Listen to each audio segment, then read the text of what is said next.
Hello everybody, this is Simon with Let's Play Mega Man 7. This will be the final episode of the series because Wily 4 is the final level in the game, and I managed to show off almost everything the game has to offer while playing it. This is of course a spoiler. There is no final boss after the final boss. Wily doesn't turn into an alien, doesn't flee to man an even bigger death robot, it's just the refights, duh, and then we square off against the big man. Which is a structure I'm not too fond of, as I've gone on record before. The final boss should be allowed to be properly challenging, and therefore it's fine to game over against it as you learn the fight. It should then not require you to fight 8 bosses again, which you've beaten before, possibly without special weapon assistance, and which you just clowned on, presumably using said weapons. The point is proven, revenge has been taken, everything else is just tedium. Yes, it should be much less of a problem in Mega Man 7. We have a password just before this stage. You can go back into the shop and load up on the full 9 lives so you can practice, and then you have the equivalent of 6 health bars to work with when you want to make it count. You even get some bolts at the start, if you hold right when dropping, so you can game over with a profit. 2 issues with this. First of all, it's the principle of the matter. All the in theories don't hold up if you, for example, just forget the shop exists or how powerful having 9 lives really is, and then it feels bad. And secondly, Mega Man 7's Wily fight is infamously unfair bullshit, so even with 5 tanks, you might well game over against it. But that's getting ahead of ourselves. Let's focus on the refights and how stupid it is that Freeze Cracker's projectile spawns so much in front of Mega Man that if I'm standing in front of the boss I can't hit it. They very wisely put Slash Man and Freeze Man, the 2 hardest bosses in the game, one of them for bullshit reasons, one of them just legitimately difficult, at the very start, at the top of the refight elevator, so you can try them out first, and once you have proven to get good at them, then you can see how you fare against the others. I have shown off already that Slash Man's secondary weakness is Scorch Wheel, and it has one benefit that Freeze Cracker does not have, that is it can get rid of the goop on the floor, and if you time it perfectly, it can even protect you against the goop falling on top of you. Theoretically this might make it a little bit fairer. In theory, in practice it often still ends up like this. It also does slightly less damage, so I strongly recommend going with Freeze Cracker regardless. One thing that I do not show off here, I just tested it and it's like I'm not going to edit it into the video, I'm sorry. If you drop a Danger Wrap mine on the floor, then Slash Man will prioritize slashing it away. He has a special interaction for that. That's just fun, I guess, but yeah. Overall, I actually didn't want to edit this video. What you're seeing here is the result of a practice run. I did practice beforehand, I did practice Wily Capsule with save states just so that I can show off how to properly dodge it.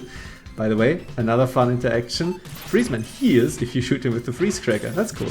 He is also a little bit weak to Scorch Wheel, but the real weakness is Junk Shield, and you can do nasty things to him with Junk Shield, as we are going to see here. It doesn't really matter that it's a shield weapon and you have to go pretty close, because you can pretty much stunlock him with it. That's cool. Anyway, what I was saying is that what you are seeing is basically the first real attempt after a practice run. It went quite well. There are a few hiccups, but I kept them in, like the loss against Slash Man, just basically for authenticity's sake. Like how a practiced Mega Man player, like I should be by now, will deal with this stage, where the problem points are, at the very start for example, and which parts are really consistently super easy. First of all, maybe you should actually hit Junkman with his weakness, but if you do, it's by far the easiest fight, because you just do this. Some of the weaknesses in Mega Man 7 make it so that the boss only uses one specific attack after this, which then can be looped. Like most weaknesses do that, but for example, Freeze Man is still a very chaotic fight. And as we're going to see, you have to have very good timing against Cloudman and also later Springman to generate the loop. Junkman, however, is absolutely free. You can just keep him basically stunlocked forever. He will never hit you if you have a modicum of timing. Just slide under him, shoot and so on, it's not a problem. Here, as you can see, I'm struggling a little bit getting Cloudman into the loop, which goes like this. I use an audio cue. I realize it during this fight that if you shoot when you hear the thunder come down, he is not yet immune to the weapon, and he can already get hit from his previous invulnerability phase. And then again, it's also free. So basically, I don't know if this was intended, because the order of the bosses is obviously not the same as you fight them initially, but you have 2 very hard bosses at the start, and then you have 2 very easy bosses in the next level where you can refill your health, which is exactly what I'm doing. And I do strongly recommend trying to not use an E-Tank here, because you will really need those E-Tanks against the terrible final boss. We are going to talk, as I said, at length about this, but it is really bad. Anyway, Turbo Man, what you really have to do here is listen for the audio cue, as I've already said during the fight. If you can do that, it's free. If you struggle with this specific charge attack he does, then of course it is not. So that's basically the trade-off for using the weakness. It's probably still easier just because you have a lot more control over the fight. Springman, as I've alluded to, you can loop him constantly with his weakness, the Slash Claw, which we've seen very briefly that he is already weak. We already have seen that he's weak to it. This is the loop. While he's jumping up, he gains a little bit of vulnerability just before he does his retaliation attack, but, as we saw here, if you screw up the timing just a little bit, he can do the retaliation. It's still really easy, because this attack of his is his easiest attack to dodge. This way he will never do the springs on the ground. So that's very nice. And I do actually screw up the timing here, but you should never get hit against him if you have halfway of a concept of how Springman's attack while he's in the air works. And then you can just easily take him apart with a Slash Claw, which is fine. I don't really have a big issue with the weaknesses completely clowning on the bosses, especially during the refights, because come on, it's the refights. I've never been a fan of them, but I get the idea that you want to be able to have a huge, powerful moment against bosses that gave you a lot of trouble before, and now you can just do this, for example, where you just shoot out the wild cores, and it's cool, it's not a problem, and it's a really good way to use them if you know that you can hold up. And also something I did not show off originally, he can freeze you, stone you with his Medusa beams, I guess, but it's not a problem if you kill him immediately. You just then get hit. And also something I didn't show off here, which I just briefly tested, that's it, I don't want to edit the video because it just came out really nicely. If you hit Shade Man with Noise Crush, then he absorbs it and shoots it back at you, which is pretty fun. And it makes a lot of sense, right? Anyway, Burst Man, we couldn't have had, we have, oh wait, that's actually wrong, we could have the weakness, of course, but we couldn't have had his secondary weakness, Scorch Wheel. Again, he is weak to Scorch Wheel and Freeze Cracker, like Slashman is, and again, it's easier to use Freeze Cracker against him, and for once it is actually quite useful that Freeze Cracker does the split thing, because you can hit him from behind, like so, against his barrage of exploding bubbles. That's cool. However, as we saw, Scorch Wheel has one benefit that Freeze Cracker does not have. It can get easily rid of the yellow bubbles and fly through them. So if you want to have an ideal Burstman fight, you could switch between them and use the best weapon for the job, for the current situation. What you don't have to do, however, because Burstman is really easy. And he will always retaliate with the one attack that can instantly kill you if you don't slide out of it, so that's the biggest problem, is not taken away. I do think that this ledge is tailor-made for Rush to dig up some stuff so that you can get some last second healing in. You can also get some toys, whatever. Apparently you can dig up a Game Boy, and also apparently something I learned by researching for this episode, in the Anniversary Collection you can't, because they took out references to Nintendo products, because it can also be on PC, you know. So there is also no Super Famicoms or Famicoms actually, the original, in the background of Junkman stage. Boo, I say. Also a little bit weird. Anyway, this is the Wily machine, number 7. It's not a problem. It's only a problem for Rush Search, because I forgot that it's still out here. This is not a very hard fight. It is relatively complex. I do like it. It has these very interesting robots here which take a lot of punishment. You can kill them, but it's absolutely not worth it. What you want to do is use their lazy tracking, where they take a little bit to start walking towards you, so that you basically goad them around while you shoot towards the slowly moving Wily. You can do a lot of damage against Wily here. They are a little bit weak against Scorch Wheel, and nominally Wily is too as well, just takes a little bit more damage, but I strongly recommend just using the Buster or his actual weakness that is very good, the Thunderbolt. These are the two options you have. As you also saw, he can also just jump at you, something he did at the start.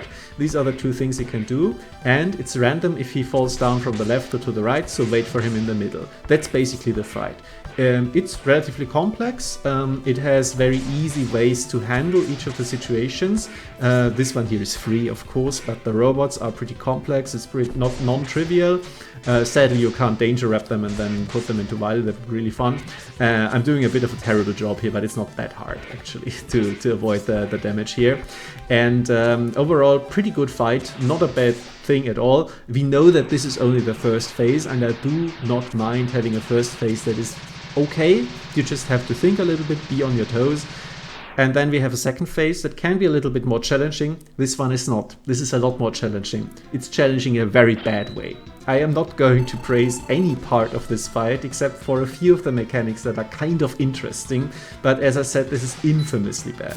First of all, if you shoot the Wily capsule with the Thunder Shock, you can interrupt Wily's attack and then he doesn't do it, which is sometimes very useful. He also will automatically zap himself whenever you hit him, so he will always do the retaliatory attack of the 4 balls of electricity on the ground whenever you shoot him. This is his weakness. Strongly recommended to use the Wild Call, the joke weapon of the game, quote unquote. I don't think it's bad, but it is probably considered one of the weaker weapons by the game designers, and that's why it's his weakness. You cannot hit Wily twice during any of his phases. The invulnerability period is much too long for that, and you almost cannot dodge his attacks. That's the big problem about this fight. The 4 balls he shoots out are infamously terrible to dodge. There are ways to do that. There are people who have done this hitless.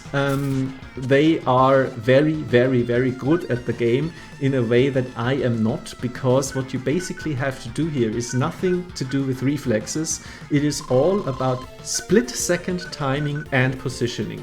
I have practiced this, as I said. It's very hard to pull off. I'm trying here to basically try and get 1 or 2 dodges, and otherwise it's just like oof. So I'm trying here, as you say, I jump up to the right, far away from Wily, and then this basically forces him to shoot the first volley upwards, and then the second volley you can slide under.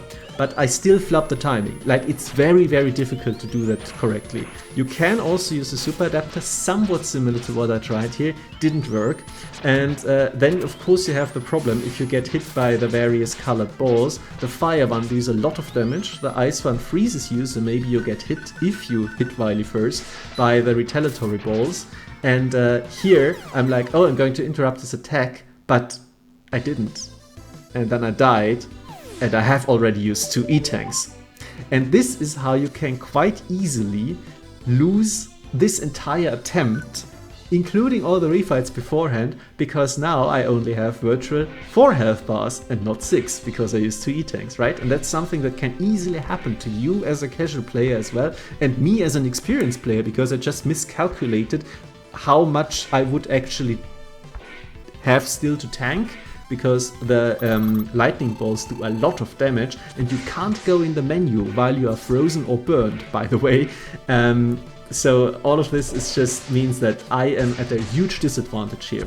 However, I try to keep going and maybe do a little bit of a better job dodging the robots here, like so. This is what you do. You lure them to the left and then jump over so that you can know that Wily will start the big jump when he reaches the halfway point of the screen, and then you can slide under him comfortably while also having jumped over the robots. Then you use these opportunities to not get greedy, only shoot twice at most while he's jumping quickly, and otherwise try to also prioritize dodging the robots whenever you can. Of course, if he only jumps, that's the easiest way to do this thing. Yeah, I get hit once here, which is like fine. I'm out of Thunderbolt. I really want Thunderbolt for the second phase, so I use a W tank, which is exactly what these are for. And now we're going to see how I can do the second phase, hopefully a little bit better. So I can already tell you this is now a winning attempt, despite only having 3 E-Tank equivalents. It's enough. Like, it's not that unfair. You don't need to use every single piece of resources you have. And I do have, as I said, a general idea of how to dodge the thing. It's just very hard, even if you know what you're doing. So yeah. So you always want to try and hit it with a wild coil first. Go away from Wily, jump in a corner, and then slide under it. That's the basic tactic. If he's directly here in front of you, there is basically nothing you can do. He will hit you. You need to interrupt that with Thunderbolt, or, as I just did, quickly switch to the super adapter, lure them to ground level, and then fly over them. That can also work, and it did, but it is, again, quite tricky timing. Here I jumped too late. The shots hit me on the first dodge attempt. They need to go over you as you are already falling down, like so. And this is how you dodge it. You see? You lure them up, you are already on the ground, and then you can slide under them. I think here I'm too late for the super adapter. Yep, get frozen. Can't help it, but at least I got to dodge the ground electricity, so that's something. And here, if he is that close, like not in a corner, but rather in the middle of the room, I don't know. I simply don't know how to dodge that. It's incredibly difficult.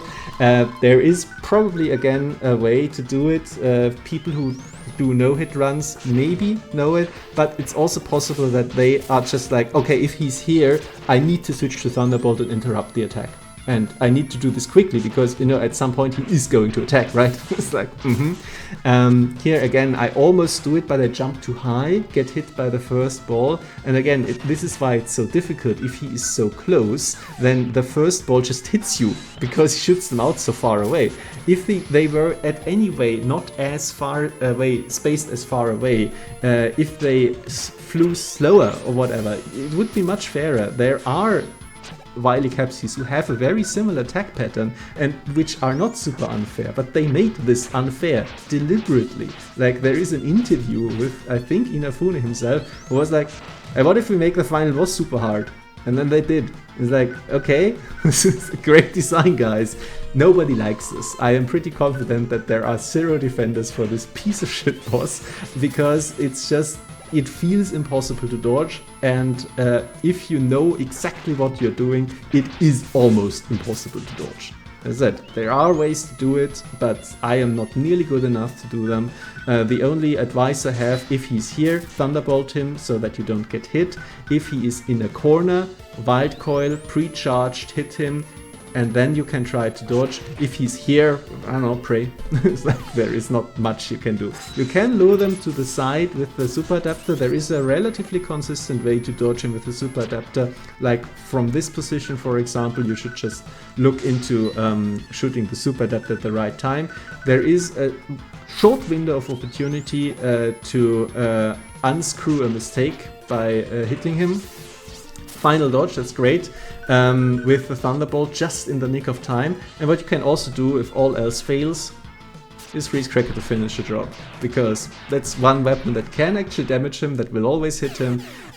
Wild Call is of course better, and W tanks as well, but this is how you beat the Wily capsule in Mega Man 7. A really bad boss, which we do not have to talk about anymore. I hope this was helpful if you're playing along, and I can't really say any more about that. So, story time. Very, very interesting part here. This is something that everybody remembers about Mega Man 7, so I have to comment on it because I rarely do for story, but this is a very, very memorable thing. Mega Man actually threatening to kill Wily. And his counter-argument is that there apparently exists a law of robotics, but Mega Man very slowly says he doesn't actually care and tries to shoot him again, which is a change for the English localization. He didn't do that in the original Japanese. He just said ... and then this happened. So for some reason, the people who translated the game and localized it, I guess, because it's not a translation, you can't translate dots there, were like, oh yeah, this is not hardcore enough. We should put something a little bit edgy in for the teens. I don't know. It's kind of interesting. We end with a final moment of Bass perhaps not being used to his full potential as a true rival character. He once again just ineffectually mocks Mega Man with an unearned sense of superiority. So, after all is said and done, how do I stand with regards to Mega Man 7 as a whole? Now, like I said at the beginning, I do like the game a lot. Overall, it's a good time and enjoyable experience that in my opinion has only one really big issue, a heavy capsule around its neck, and I don't think I need to elaborate any further. Otherwise, it's a smooth, almost casual ride with just enough bumps along the way to keep it interesting. Despite this, I don't want to praise it unreservedly. It's a good game because it's a fun game, something all games should strive to be. But there are things holding it back from being a great game, a truly important entry in the series. In fact, I'd almost call it a missed opportunity, mostly because of the context in which it came out, but that's getting ahead of ourselves. Let's list what Mega Man 7 did right. I have to start with something that I would usually place at a lower importance, but it's so obvious that the game cared about it that it is a major selling point that I have to mention it first: the aesthetics. This first classic Super Nintendo entry is gorgeous. The levels are distinct, clear places full of little details. The colors are vibrant and, unlike its predecessor, show a clear understanding of which shades work together. The enemies populating the stages are smoothly animated, full of character, have a coherent style and fit the theme perfectly. The robot masters are much more varied than we've ever seen before and show actual personality through body language, gestures, expressions, a huge step up from the dusty NES graphics we were used to until now. And yes, Mega Man is pretty big on screen, but his dozen of animation frames deserve that. I refuse to see it as a problem, and the huge amount of sprite comics spawned from this game speaks to the success of their design. Hell, Mega Man 7 clearly has X-beaten in that regard. The game also sounds great, with just a few songs that don't really work in its otherwise stellar sound font, and it's the first time we get a new song for each Wily stage. Great stuff here. From looks, let's go to the game's overarching systems. We do have a bunch of good stuff here, a lot of which is actually taken from the Game Boy games. But that's great, those ruled. The shop, for example, it's surprisingly useful throughout, especially because you can enter between Wily stages. And I don't think that I ever pointed out how nice it is to have a currency, a reward that's always useful, no matter your health and energy level. Something the very first game had, points pellets, and not again until Quartum. We also have the triumphant return of Quintum's Rocket Fist in a wonderful marriage to Mega Man 6's best feature, the Rush Adapter. Speaking of, making it available after half the game is a brilliant usage of the split structure, which I'm also a fan of. Kudos once more to the Game Boy games. It allows the second set of levels to be harder, simply because you're guaranteed to have a selection of tools. Final idea from the Game Boy games I want to point out: nerfing the Buster, in this case the damage. It's interesting, but I'd argue that the game really doesn't take full advantage of it, for example by making more setups where you still want to charge for either the bigger hitbox or the piercing effect.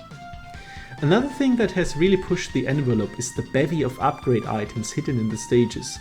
The series dabbled in that from the start, hello Magnet Beam, but it's clear that after Mega Man X went hard into a collectathon direction, the classic series had to step up its game. I should note that how they handled it isn't all great. Anything with special weapons opening new paths is great, everything with Rust Church kinda sucks. Proto Man's game-spanning side quest is a mixed bag, mostly because the Turbo Man location is way too obscure, but getting a secret optional rival fight out of it rules hard. But all of those things are irrelevant if the game isn't fun to play. Fortunately it is. Why? Well, a huge part for me at least is certainly the special weapon set. Now highlights are Danger Rap, which is just endlessly fun to play around with and so surprisingly powerful. Slash Claw, which adds a basic melee weapon, and I'm a sucker for those. Junk Shield, just because it's busted. And I want to give Wild Coil an honorable mention, because it would be an amazing toy if it dealt any damage at all. I also want to point out that while I barely used Proto Shield, it's actually a really good reward for people who like using the Buster. After all, the shield is a strict upgrade to it.